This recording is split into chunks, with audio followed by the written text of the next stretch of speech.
안녕하십니까. 대전, 세종, 충남 뉴스입니다. 지난 2021년 보령 대천항과 원산도를 잇는 보령 해저터널 개통 뒤 경찰은 오토바이의 터널 통행을 금지하고 이를 위반하면 단속도 해왔습니다. 그런데 기한 없이 이륜차 통행을 금지한 이 같은 처분은 부당하다는 법원의 판결이 나왔습니다. 첫 소식 이연경 기자입니다. 2021년 12월 보령 해저터널 개통과 함께 경찰은 자전거와 농기계 등의 저속 운행수단과 더불어 오토바이의 통행을 제한했습니다. 때문에 이를 어기고 터널을 지난 오토바이 운전자에겐 벌점과 과태료 처분이 내려졌습니다.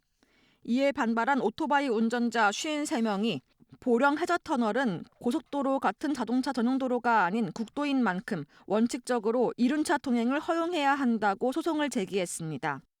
또 경찰서장의 통행 금지권이 무기한 특정 차종의 통행을 막을 수는 없다고도 주장했습니다. 반면 경찰은 육상터널과는 다른 특수성 때문에 터널 설계 단계부터 오토바이 통행이 위험하다는 시공사와 도로관리청의 의견을 반영했다고 주장했습니다. 재판부는 오토바이 운전자들의 손을 들어줬습니다. 대전지법 제2행정부는 통행 금지 처분이 무효임을 확인한다며 보령경찰서장에게 처분 권한이 없다고 판시했습니다.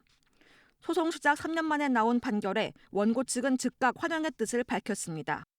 경찰서장의 무기한 통행금지 처분의 위법성이 중대 명백해서 애초에 효력이 없는 것이다. 이렇게 결정을 해준 것입니다. 그렇다고 당장 오토바이 통행이 가능한 건 아닙니다.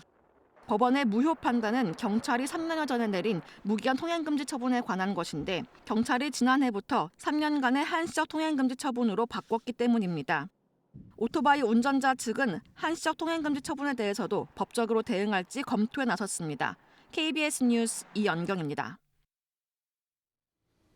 정신질환자의 재활과 돌봄을 위해 운영되는 정신재활시설에서 보조금이나 후원금을 부적절하게 사용하다 적발되는 사례가 잇따르고 있습니다. 그러나 유명무실한 관리 지침 때문에 문제가 있어도 시설에 불이익을 주기 어려워 비위를 키우고 있다는 지적이 나옵니다. 보도에 한솔 기자입니다.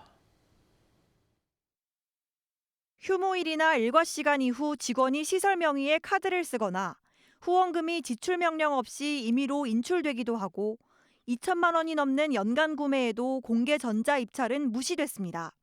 최근 3년간 대전과 세종, 충남에 있는 정신재활시설 56곳에 대한 현장 지도 점검에서 적발된 대표적인 사례들입니다. 정부 지침에 따라 해마다 관할보건소가 점검에 나서는데 최근 3년 동안 20여 건의 위반 사항이 적발됐습니다. 하지만 시정명령에 그칠 뿐 별다른 제재는 없었습니다. 같은 위반 사항으로 3번 이상 적발되고 개선하지 않을 때만 보조금 지급에 불이익을 줄 수 있다는 관리 지침 때문입니다. 지역에 있는 정신재활시설에는 해마다 130억 원이 넘는 보조금이 투입되고 있는데 한번 지급이 결정되면 보조금을 줄이거나 지급을 중단하기가 사실상 불가능한 구조입니다. 민간 보조사업의 폐단을 알고는 있지만 현행 지침만으로는 자치단체도 딱히 손쓸 여력이 없습니다. 중단 기준에 더 강화해서 2회 이상 지적받은 경우 시정을 하고 아니고는 그 차후 문제고 그렇게 조금 강화하려고 하고 있습니다.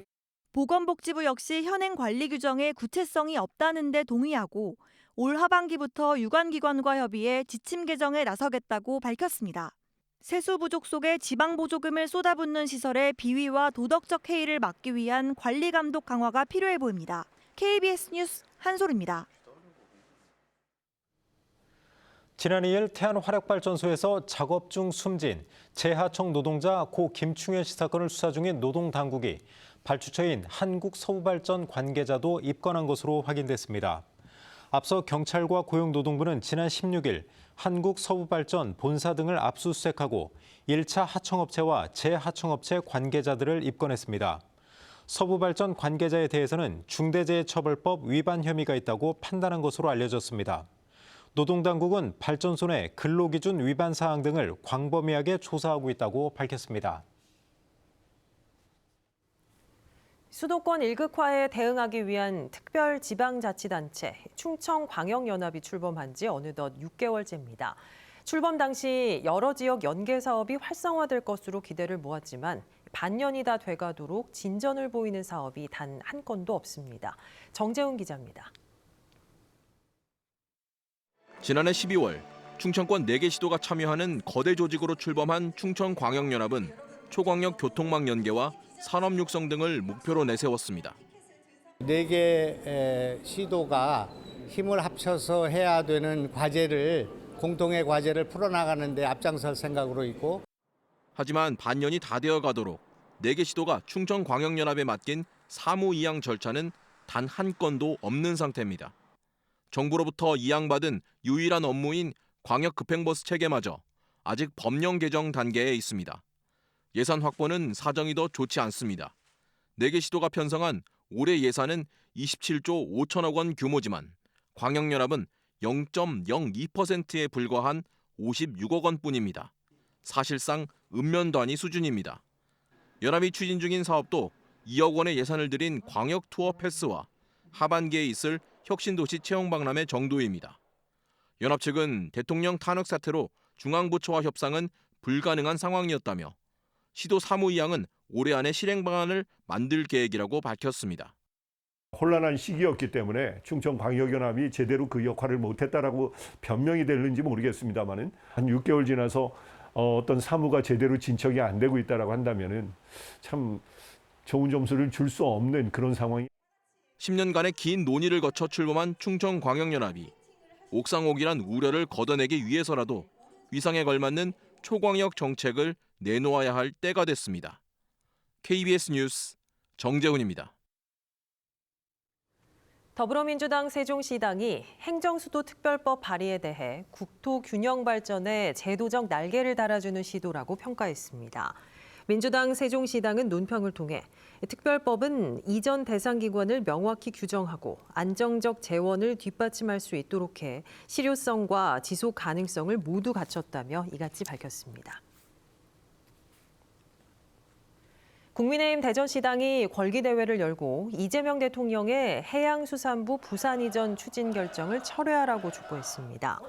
궐기대회는 이상민 시당 위원장과 조원휘 대전시의회 의장 등 100여 명이 참석한 가운데 진행됐으며 내년 지방선거를 앞두고 빨리 밀어붙여 표를 얻으려는 것이라고 비판했습니다.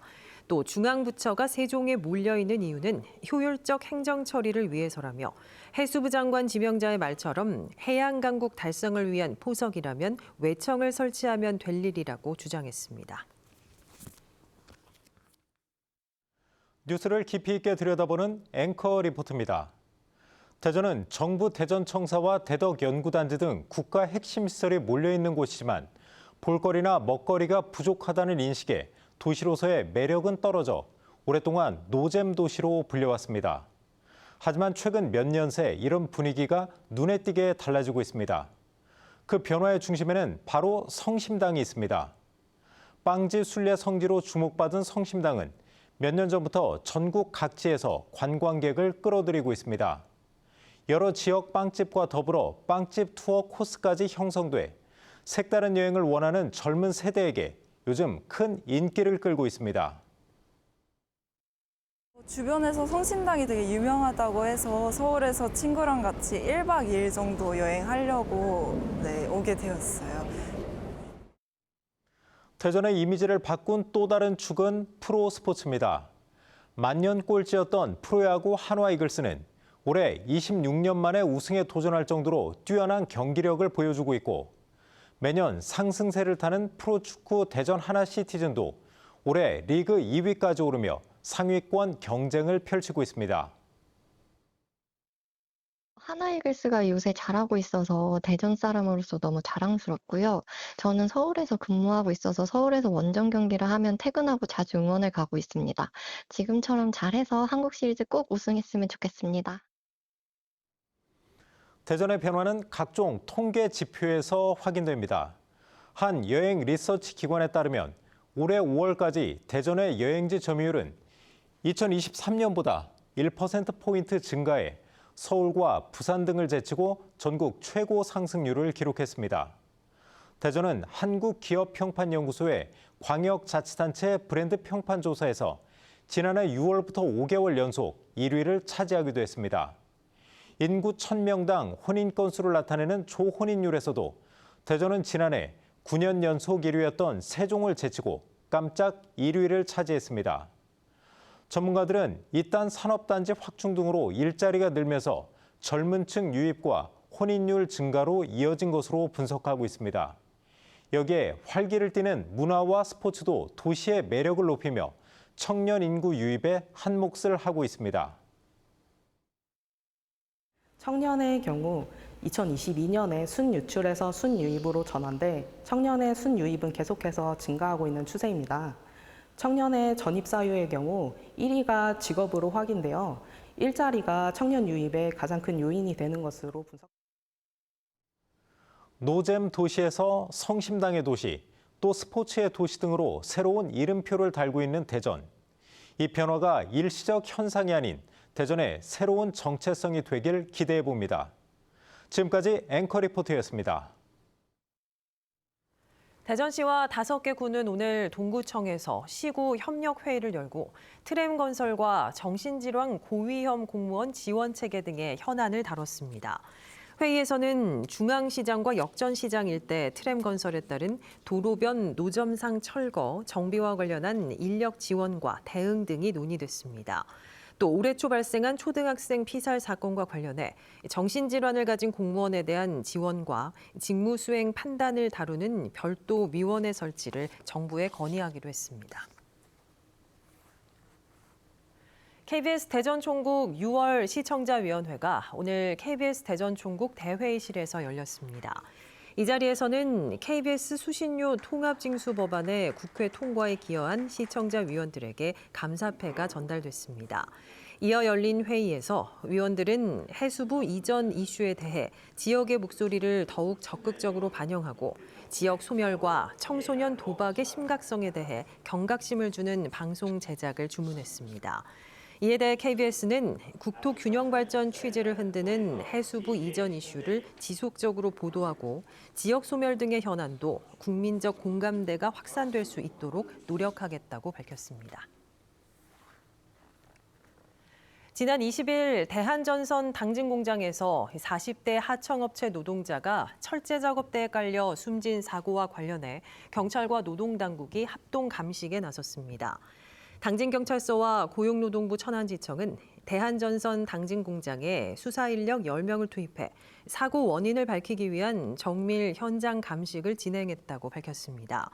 경찰과 노동당국은 감식 결과와 증거 자료를 종합해 업무상 과실치사와 중대재해처벌법 위반 혐의 등에 따른 입건 대상을 판단할 계획입니다.